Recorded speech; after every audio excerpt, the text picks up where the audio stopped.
안녕하세요. 오늘의 데일리 뉴스레터에 오신 것을 환영합니다. 1. 미국의 그레이트 챌린지. 2. 일본과 스텔스 개발 못하겠다. 3. 대한민국의 비범한 기술 돌파. 한번 진실을 알아봅시다. 1월 25일 록히드 마틴의 F-16V 블록 70이 첫 시험 비행에 성공하며 대한민국 KF-21의 강력한 경쟁자로 등장하였습니다. 이러한 상황은 방산 시장에 큰 영향을 미치고 있다는 의견도 있습니다. 그러나 F-16은 기존에 쌓아온 신뢰도가 매우 높기 때문에 일부에서는 대한민국 방산 시장에서 F-16V 블록 70이 승리할 가능성이 높다는 우려도 나오고 있습니다. 그러나 전문가들은 이와 반대로 대한민국의 KF-21이 F-16V 블록 70을 이길 가능성이 높다고 예측하고 있습니다. 그래서 준비했습니다. 오늘은 대한민국 KF-21과 F-16V 블록 70의 결정적 차이에 대해 알려드리겠습니다.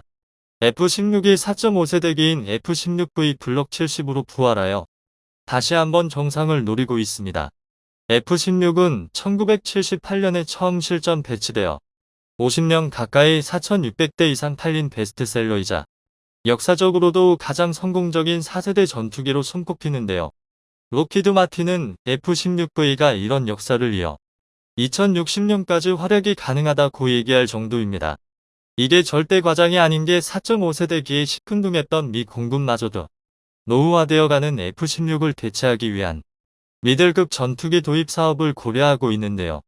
실제로 2020년 미국의 브라운 공군 참모총장은 공군은 현재 운용 중인 F-16 전투기를 직접적으로 대체하기 위해 4.5세대 혹은 5세대 마이너스 전투기를 검토할 것입니다. 라고 언급했습니다. 미군의 본래 계획은 F-21을 하이급으로 F-35를 미들급으로 운용하는 것이었는데요. 하지만 하늘 높은 줄 모르고 치솟고 있는 F-35 운영 유지비의 생각을 바꿔 5세대 전투기보다 스텔스 성능은 부족하겠지만 다른 전투 기능들을 상당수 탑재할 수 있는 4.5세대 전투기에 주목하고 있는 것입니다. 이런 측면에서 올해 1월 록히드 마틴이 F-16V 블록 70 전투기의 첫 비행을 성공적으로 마쳤다는 발표는 주목할 사항입니다. F-16V 블록 70은 기존의 F-16의 이사 레이더, 첨단 디지털 시스템과 항공 전자 장비 등을 추가하며 4.5세대기로 거듭났는데요. 그 중에서도 특히 이사 레이더는 노스록 그루먼사의 어넵 83이 탑재되면서 탐지 성능이 크게 향상되었습니다. 일례로 어넵 83 레이더는 기존 어넵 66이나 어넵 68 레이더에 비해 처리 능력과 전송 속도가 높아졌고 원거리에서도 현저하게 뚜렷한 지상 지형을 그려낼 수 있게 되었는데요. 어넵 83으로 F-16V 블록 70은 최대 370km까지 탐지가 가능하며 전천후로 표적을 탐지하고 획득할 수 있게 되었습니다. 또한 F-16V 블록 70은 정밀 무기를 유도하는 스나이퍼 타겟팅 포드가 새롭게 탑재되면서 기존의 약점으로 지적받던 BVR 능력도 향상시켰는데요. 상대 위협 범위 밖에서 적군을 타격할 수 있는 스탠드오프 계열 무장이 통합되면서 원거리, 정밀 유도 공격 능력을 확보했습니다. 이외에 신형 전자전 장비와 항전 장비로의 교체, 조종석의 전면 디지털화 등 향상된 데이터 링크 체계 속에서 정보 교신량과 처리 속도가 향상된 것으로 보이는데요. 이처럼 F-16이 완전히 새로운 모습으로 재탄생되자 기존의 운영국들은 F-16V를 하루빨리 도입하기 위하여 계약 체결에 나서고 있습니다. 실제로 2018년 바레인을 시작으로 슬로와키아, 인도, 싱가포르 등이 F-16V 블록 70 구매 의사를 제시하거나 계약 체결에 나서고 있고 폴란드와 인도네시아도 F-16V 신규 도입을 추진하고 있다는 보도가 나오고 있는데요. 이는 당연히 차기 4.5세대 시장을 노리고 있던 KF-21과 대한민국의 입장에서 mam담할 수밖에 없는 소식입니다. 그도 그럴 게 KF-21과 F-16V 블록 70의 포지션은 상당 부분에서 유사한데요. 졸지의 KF-21은 처음부터 세계에서 가장 많이 팔린 전투기와 성능 경쟁에 나서게 되었습니다. 물론 아직 예상치라 최소 수치로 잡았음에도 KF-21의 성능이 F-16V 블록 70에 절대 밀리는 건 아닙니다. KF-21에는 국내에서 개발한 최첨단 이사 레이더와 전자광학 표적 추적 장비 오고 적외선 추적 장치 아르스트, 통합 전자전 시스템 등이 탑재되었는데요. 이 중에서도 특히 이사 레이더는 국내에서 최초로 자립에 성공하였음에도 이미 지상 테스트 결과만으로도 중국이나 러시아의 이사 레이더 성능을 가뿐히 뛰어넘고 있습니다. 오죽하면 KF-21이 공개되자 중국을 포함한 대부분의 적성국에 비상이 걸릴 정도였는데요. 외형적인 재원을 봐도 KF-21과 F-16V는 상당히 유사한 형상을 띠고 있습니다. 일례로 KF-21은 동체 길이 16.9m, 폭 11.2m인 반면 F-16V는 총장 15m, 전폭 9.9m로 KF-21보다 조금 작습니다. 또한 두 기체 모두 최고 속도가 마 1.9 이상이며 추력은 28,000파운드에서 29,000파운드에 이르고 있어 기체의 능력에는 큰 차이가 없어 보이는데요. 차이가 있다면 역시 F-16V는 오랫동안 여러 나라에서 주력으로 운용된 만큼 신뢰도가 높다는 것입니다. 이와 반대로 KF-21은 최신의 4.5세대류서 당대 최고 수준의 기술이 접목되어 있고 F-16V와 달리 앞으로의 개량 과정에 따라 세대 진화가 가능하다는 게 장점인데요. 1978년 초기형이 도입되어 45년 가까이 현역으로 활동해온 F-16V는 이미 굵직한 개량만 10여 번 진행된 만큼 개량 한계점에 도달한 상황입니다. 즉 아무리 잘해도 KF-21이 5세대, 5.5세대를 노리는 것과 달리 아무리 잘해도 4.5세대가 한계라는 건데요. 실제로 대다수의 전문가는 근소하지만 KF-21을 우위로 치고 있습니다. 당장 미 공군부터가 최적의 전투력 발휘를 위해 전투기 혼합 배치를 연구하면서 4.5세대 전투기로 F-16V 블록 70의 구입을 배제했는데요. 브라운 미 공군 참모총장은 미래 전투기 혼합 배치에 관한 의견을 제시하면서 F-16V는 미 공군이 원하는 새로운 능력을 지닌 전투기에 부합되지 않는다고 단칼에 선을 그었습니다. 앞서 말한 개량 한계점이 F-16V의 결함이라는 건데요. 실제로 F-16의 최초 설계 당시에는 소형 모호급 전투기로 대륙을 가로질러 장거리 공격 비행을 한다는 개념 자체를 생각할 수가 없었습니다. 이런 한계를 갖고 있기 때문에 F-16V 또한 KF-21처럼 중형 미들급 이상의 전투기로의 변형은 불가능한 상황입니다. 그리고 바로 이 F-16 계열의 좁은 작전 반경이 미 공군이 F-16V에서 느끼는 부족함 중에 가장 큰 요인입니다. 날이 갈수록 미중 갈등이 격렬해지고 있는 상황에서 중국이 러시아까지 자신들의 영향력 아래에 두면서 미국은 아시아 태평양 지역이나 유럽 지역에서도 발생할 수 있는 위기에 대비할 수밖에 없게 되었는데요. 그런데 F-16V의 전투 반경 550km, 해리 범위 4200km로는 이를 감당하기에 역부족입니다. 만약에라도 이탈리아나 관에 주둔하고 있는 전투기로 러시아나 중국에 있는 표적을 타격해야 한다면 F-16V로는 애초에 시도조차 불가능합니다. 이런 측면에서는 KF-21이 확실히 우위에 있습니다. KF-21은 내부 무장 장착 공간을 위해 최초보다 크게 설계 변경이 이루어졌는데요. 여분의 공간은 얼마든지 다른 용도로 전환이 가능하고 연료 탱크용으로 전환하는 경우 장거리 비행에 특화된 전투기로도 변모할 수 있습니다. 즉, 근소해 보여도 기체, 체급 자체에서 오는 기본적인 성능은 절대 무시할 수 없는 것입니다.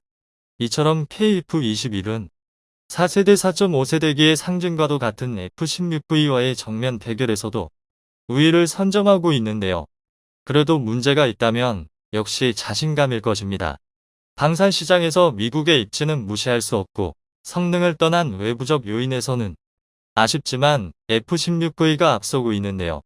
하지만 방산업계는 한두 번의 실패로 좌절하기에는 너무나 큰 시장입니다. 최근 러시아 우크라이나 상황으로 그 어느 때보다 방산 무기의 수요가 높은 상황입니다. 특히 러시아의 위협을 직접적으로 받고 있는 동유럽 국가들과 언제 터져도 이상하지 않은 중동의 분쟁 지역 그리고 중국이 호시탐탐 노리고 있는 대만까지 서로 약속이라도 한 것처럼 국방 예산을 사상 최대치로 끌어올리며 방위산업에 적극적으로 투자하고 있는데요. 일본 역시 마찬가지입니다. 러시아에 대한 국제 제재를 가장 강력하게 주장하는 중인 일본은 유엔 상임이사국에서 러시아를 퇴출시키고 자신이 들어가기 위한 작업에 착수했습니다. 최근엔 국제유가가 폭등해 러시아가 이익을 보고 있다며 러시아산 원유의 가격 상한선을 정하자고 주장했습니다. 일본이 주장한 가격선은 배럴당 40에서 60달러로 현재 국제유가의 절반 정도 가격입니다. 이렇게 러시아의 국제적인 영향력을 감소시키고 우크라이나 지원을 통해 러시아의 국력을 소진시켜 러시아와 영토 분쟁을 겪고 있는 쿠릴 열도를 다시 되찾아오겠다는 목표를 가지고 있습니다.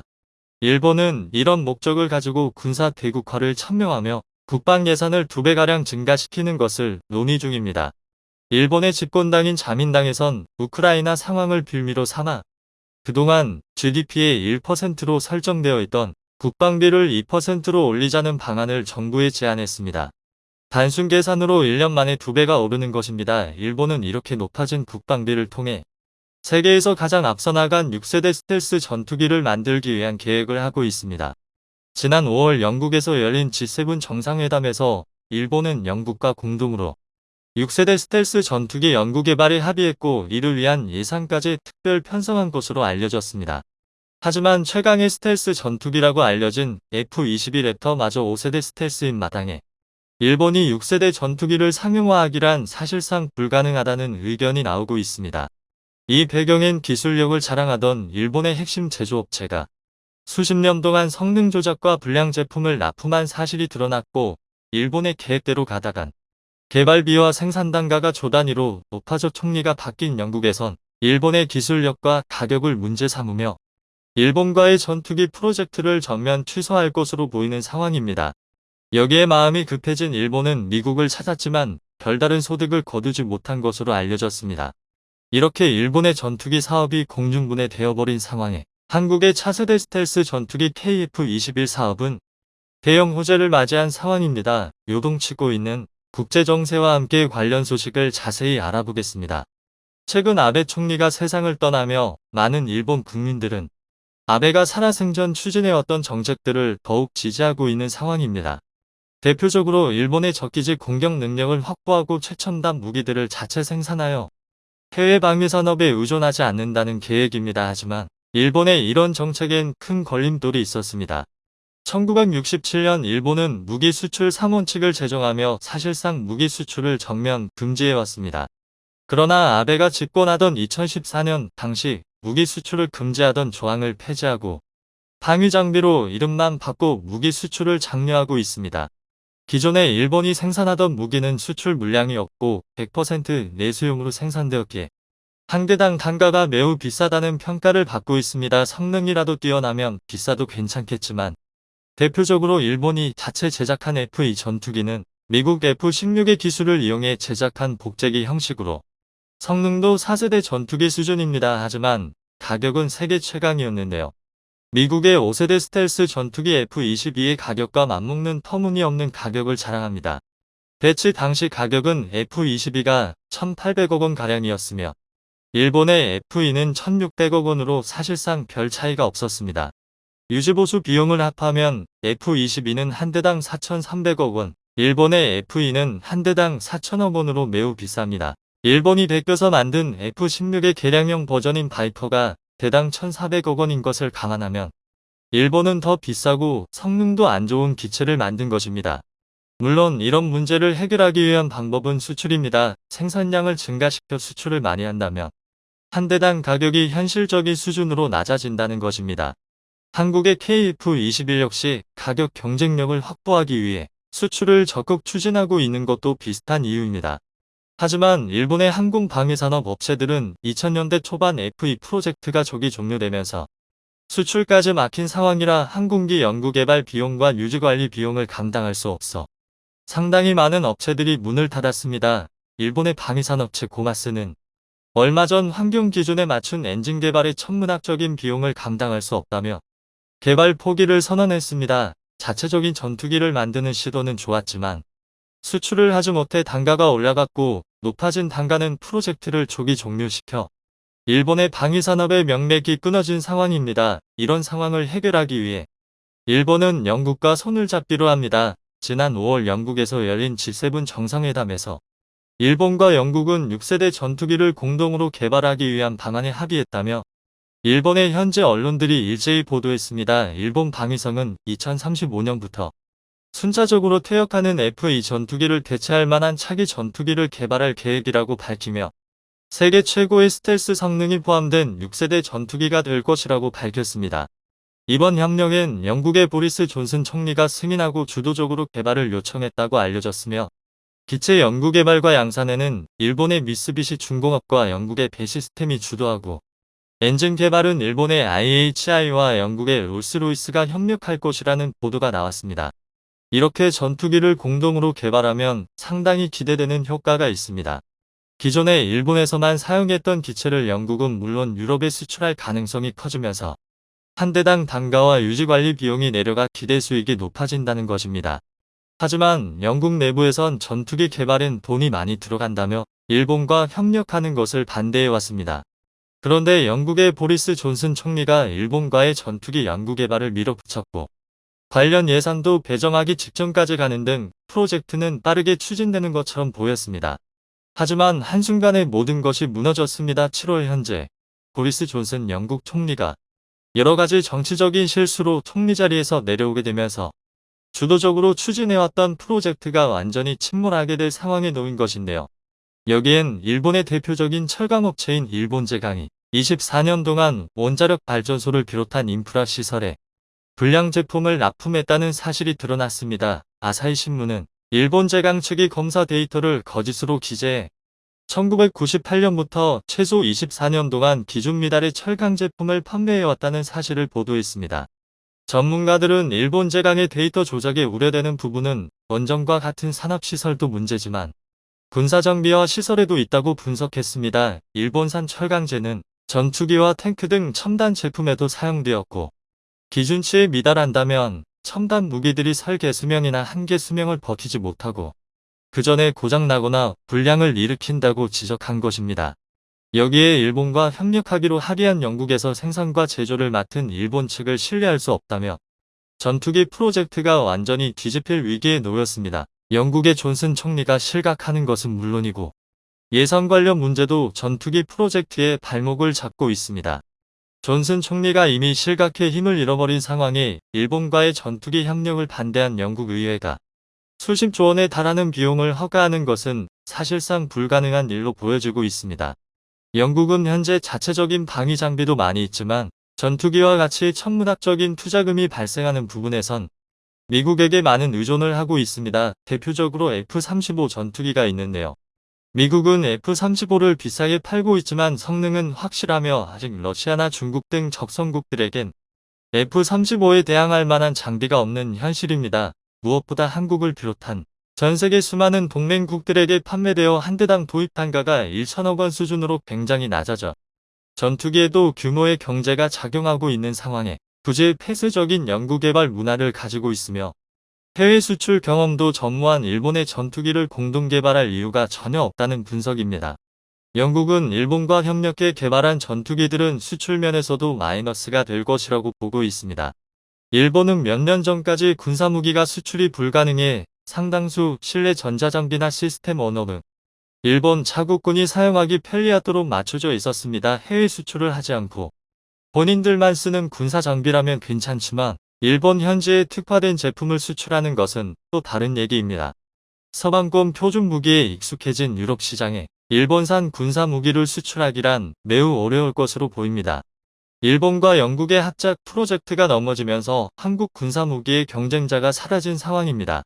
일본과는 다르게 국제 표준격의 장비를 생산하는 한국은 다양한 장비를 유럽뿐 아니라 전 세계에 수출하고 있습니다.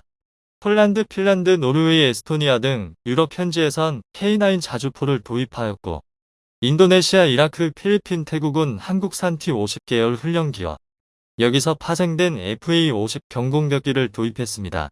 뿐만 아니라 폴란드, 아일랜드, 슬로바키아, 스페인, 불가리아 등 유럽 국가들이 한국산 T-50 계열 훈련기 및 경공격기에 관심을 가지고 있으며 국방부 제공. 이는 앞으로 KF-21에 대한 수요로 이어질 가능성이 있습니다. 심지어 전투기의 본고장인 미국에서도 T-50 훈련기를 도입하기 위해 각종 검토에 들어간 가운데 세계 5대 군사 수출국으로 도약한 한국의 위상이 돋보이고 있습니다. 최근 한국은 KF-21의 실제 주행 영상을 공개하며 전 세계 군사 전문가들의 관심을 한몸에 받고 있습니다. 방위사업청 제공. 미국 CNN 측에서는 한국산 항공기를 구매에 호평하고 있는 이라크와 필리핀, 태국에선 한국산 무기의 신뢰도가 생겼고 신형 전투기가 필요하다는 상황에서 KF-21이 훌륭한 대안이 될 가능성이 있다고 설명했습니다. 이 밖에도 한국산 무기를 경험해 신뢰감을 쌓은 국가들이 KF-21의 잠재적인 도입국이 될 것이라고 분석하며 노후된 F-16을 대체할 만한 훌륭한 기종이라고 언급했습니다. 비행을 앞두고 있는 KF-21의 포지션은 미국산 전투기보다 저렴하고 부족함 없는 성능을 앞세워 F-16을 대체할 전투기로 전망되고 있습니다.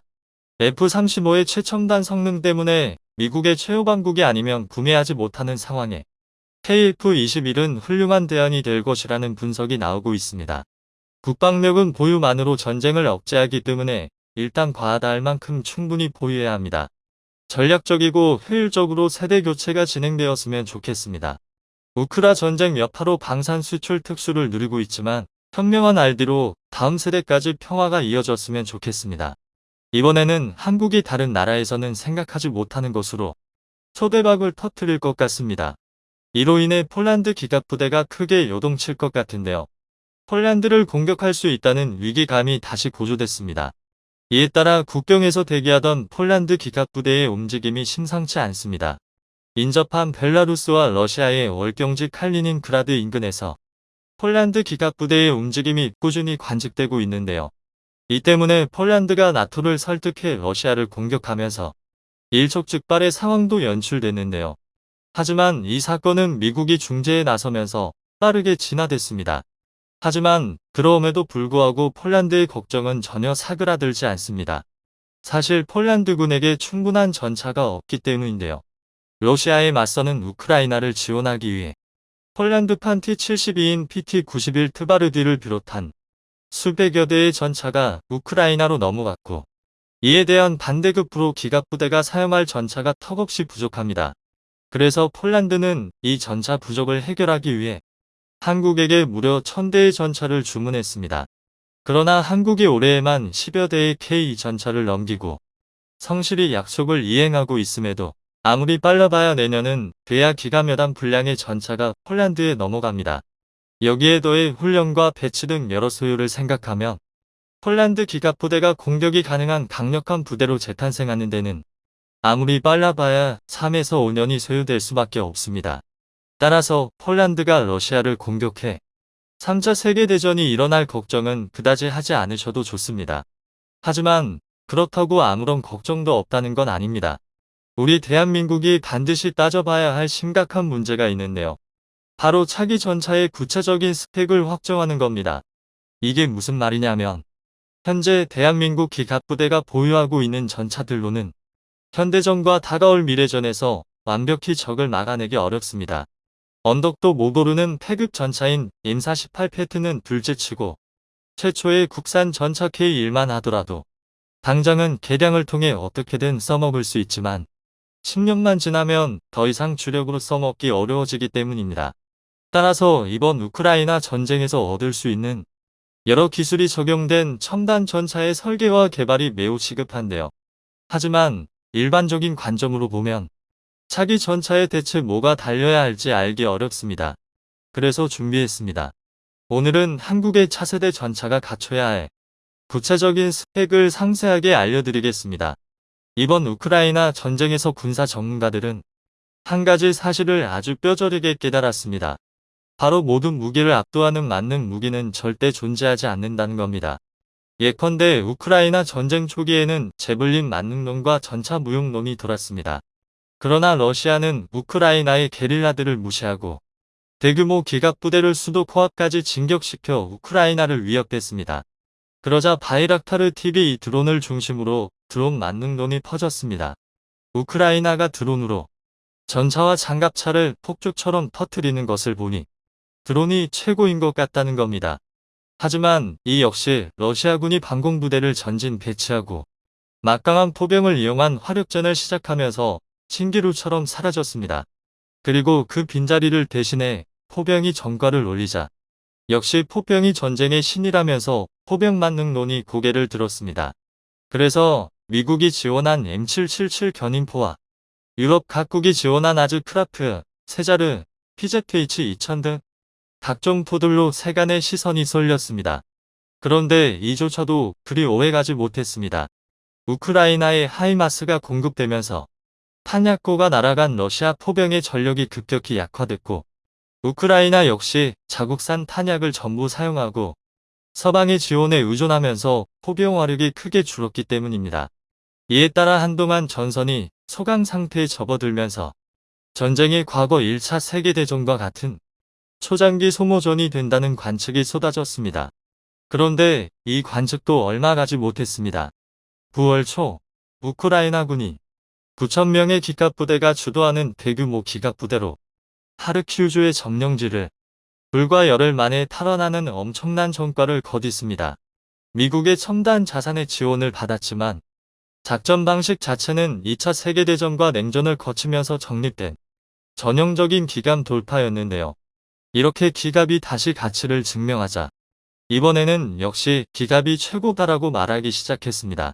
이 밖에도 9월 중순부터는 러시아의 방공포대를 무력화한 대방사 미사일이 고갈된 러시아군이 이란에게 구걸에 받아낸 샤헤드 136, 샤헤드 136을 잡기 위해 서방이 우크라이나에 지원한 아이리스-T와 나삼즈 등이 게임 체인저 무기로 지목되는데요. 이 모든 걸 종합해보면 전쟁의 향방을 완전히 바꿈 맞는 무기는 존재하지 않는다는 것입니다. 특정 무기가 성과를 보이면 곧바로 대응책이 나오며 모든 무기가 일장일단이 있다는 사실이 드러났는데요. 그래서 요즘 세계 각국의 군대들은 여러 무기를 유기적으로 결합할 수 있는 방법에 대한 연구에 국방 예산을 집중하고 있습니다. 이는 우리 대한민국 정부 역시 마찬가지인데요.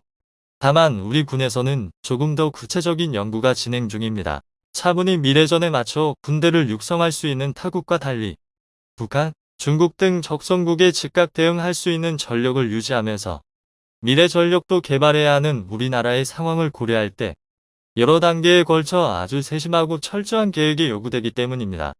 그중 하나가 서두에서 말씀드린 기갑 전력입니다. 이번 우크라이나 전쟁을 계기로 미사일 만능론이 우리 군에서도 자취를 감췄습니다. 1991년 걸프전과 2003년 이라크전에서 미군이 정밀 유도 무기 PGM으로 압도적인 승리를 거둔 이래로 미사일 만능론자들은 줄곧 대한민국 국군에 강한 영향력을 가졌습니다. 이들에 따르면 현대전은 미사일 전쟁이라는 편향된 논리로 첨단 보병 장구와 최신의 전차를 추가로 도입하는 것보다 현무 한 마를 더 배치하는 게 낫다며 장구 개선과 전차 추가 양산에 반대했는데요. 이로 인해 지난 수년에 걸쳐 우리 육군 기갑 전력은 꾸준히 약화됐습니다. 일례로 국군의 최신의 전차인 K2 전차의 추가 양산은 파워팩 문제와는 별개로 같은 예산이면 아파치 헬기나 MLRS 전력을 강화하는 게 낫다는 명분으로 수차례에 걸쳐 도입 물량이 칼질을 당했습니다. 그 결과 K2 전차의 국내 도입량은 2022년 11월 현재까지 300대도 되지 않습니다. 4차 양산 물량이 알려진 대로 100대 이상으로 생산된다 할지라도 겨우 400대를 넘기는 수준에 불과한데요. 사실 이 전력으로는 7기동 군단이 운용하는 전차 전력을 K2 전차로 교체하기도 빠듯합니다. 이 때문에 아직도 일부 부대들에서는 1960년대 도입된 패튼 전차의 병사들을 태우고 있습니다. 이건 정말 심각한 문제입니다. 패튼 전차는 여러 차례의 개량에도 불구하고 북한의 신형 전차에 비해 열등한 장갑과 화력을 보유해 전면전에서는 도저히 써먹기 어렵습니다. 더 심각한 것은 단종된 부품이 너무 많아서 엔진 수리가 아예 안 된다는 겁니다.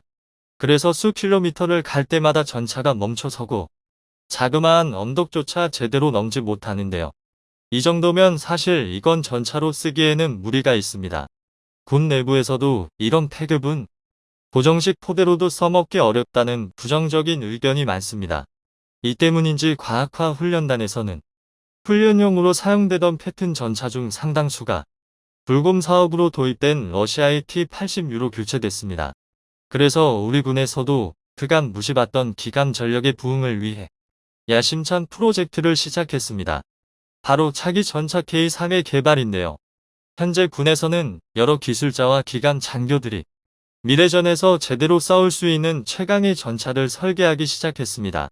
또 동시에 급격한 단가 상승을 막고 안정적인 생산체계를 갖춰야 쓸만한 무기라고 할 수 있기 때문에 생산 단가를 억제하기 위한 방법도 연구 중입니다. 그래서 고심이 상당한데요. 그러므로 현재로서는 K3 전차의 확실한 재원은 확보할 방법이 존재하지 않습니다. 더 정확히 말하면 애당초 확정이 되지 않았을 뿐더러 대략적인 윤곽조차도 특급 기밀에 해당하기 때문입니다. 다만 그럼에도 공개 정보를 통해 군사 전문가라면 누구나 예상할 수 있는 대략적인 운용 요구 성능, 즉 락이 존재하는데요. 여기에는 크게 화력, 방호, 네트워크, 기동으로 나눌 수 있습니다. 먼저 화력입니다. 앞으로 개발될 전차들의 주포는 현 세대 전차의 전면 장갑을 확실히 관통할 수 있고 차세대 전차에도 대응할 수 있어야 합니다. 따라서 물리적인 운동 에너지 키를 기준으로 균질 아변강판 RHA 1000mm를 관통할 수 있는 강력한 신형판을 개발하거나 상부 장갑을 노릴 수 있는 타버텍 방식의 특수 전차포탄을 개발할 필요가 있습니다. 그래서 일단 지금은 전차포의 구경을 높여 기본 관통력을 높이는 방향으로 개발이 추진되고 있는데요. 그런데 이렇게 되면 아무래도 휴행 탄수가 줄어들게 됩니다. 휴행 탄수는 전시 상황 시 휴대해야 하는 탄수를 말하는데요. 그래서 일부 혁신론자들은 기동체계의 혁신을 통해 휴행 탄수를 늘리고 추가적인 공격 수단을 확보하자고 말합니다. 그것이 바로 수소연료전지 체계인데요. 디젤 엔진을 수소연료전지로 교체하면 디젤 엔진과 연료가 차지하던 공간보다 훨씬 적은 공간만 사용해도 기동체계를 운영하는 데 지장이 없습니다. 그리고 고무 궤도나 개선된 유압식 현가장치 ISU를 사용해 기동체계의 중량도 줄일 수 있는데요. 바로 이 공간에 추가적인 탄약과 수직 발사대 같은 새로운 무기체계를 넣자고 주장하고 있습니다. 특히 수직 발사대에 많은 관심을 기울이고 있는데요.